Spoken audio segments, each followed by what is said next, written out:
Nire izena Jimena da, Ximena da nire izen artistikoa, eta gaur Faktorien eman dudan kontzertuari aditasuna emanez, izan da ikaragarria kontzertua.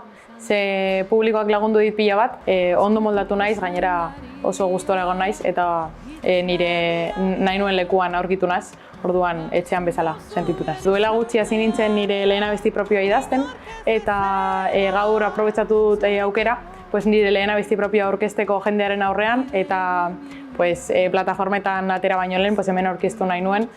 Leku ikaragarria izan da nire lehen abestia eta nire lehen single edo bakarlari moduan abestutako abestia aurkezteko.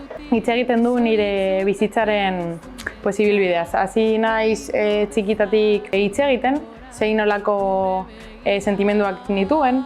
Batzutan lehen pausoak eman da beldurra sentitzen duzu normalean, eta bizitzaren barruan ere hori mezu hori eraman dezakezu eramaten da aurrera normalean, eta orain komila tartean heldua naizela. Sentimendu horiek ezagutzen joan naiz, eta hori plazaratu nahi izan dut nire lehen abestien. Nire asmoak hemendik aurrera ikasketekin jarraitzeaz aparte, nire musika propioa eta nire lehen diskoa ateratzea da, hori dut helburu, helmuga momentuz hori da, nire lehen diskoa ateratzea.